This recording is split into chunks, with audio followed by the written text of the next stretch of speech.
I couldn't agree more. These are deeply flawed people who are heavily affected by their traumas. Their flaws do not make them irredeemable on one side or the other.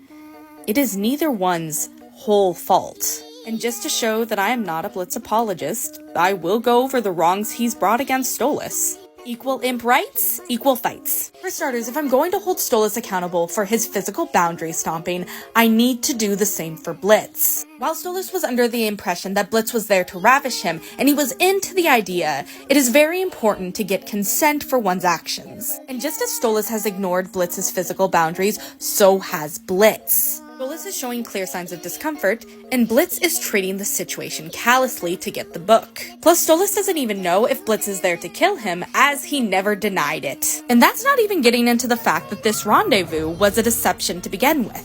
He came to Stolitz's palace fully intent on breaking in, without Stolitz being the wiser. He played into Stolitz's loneliness and naive, trusting nature, before feeling guilty and staying. In a way, it's a callback to them meeting as children, and though I cannot entirely blame Blitz for the situation, he is still forced to deceive a young, naive Stolitz. Another thing that will forever stain their first meeting, and yet another reason to absolutely despise Cash Buxo.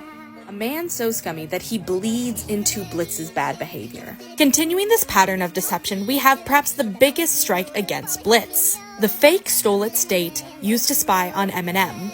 Now, I will preface this with the fact that I don't think that Blitz intended it to be a deception. Blitz initially invited Stolitz out to a club, which doesn't necessarily have to be a date. And Blitz actually seems uneasy and a little confused when Stolitz calls it a date. But the moment Stolitz made his impression of the situation clear, Blitz should have been forthcoming with what this actually was. Sad thing is, I think Stolitz would have been into it. Stolitz canonically spies on Blitz and company.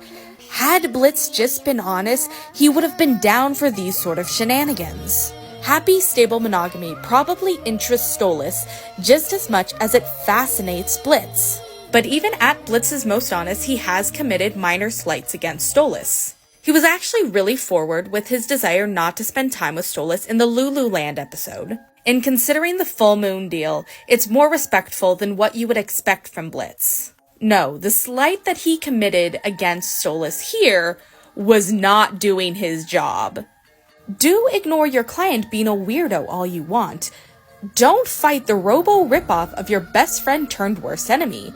Do take your client's money. Don't blow up a theme park.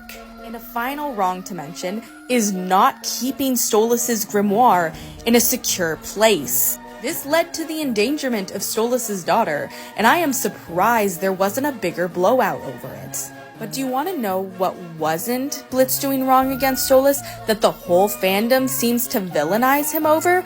Let me list the ways. 1. Not flirting back at Lululand, because they were not together. 2. Being honest about his feelings after Aussies, because he doesn't think Stolitz cares. If we want Stolitz to work, Stolitz needed to hear this. 3. Sleeping with Chaz, because him and Stolitz are not together. 4. Choosing his daughter, because it's something he should always do. 5. Not visiting Stolitz, it's sad but not an obligation.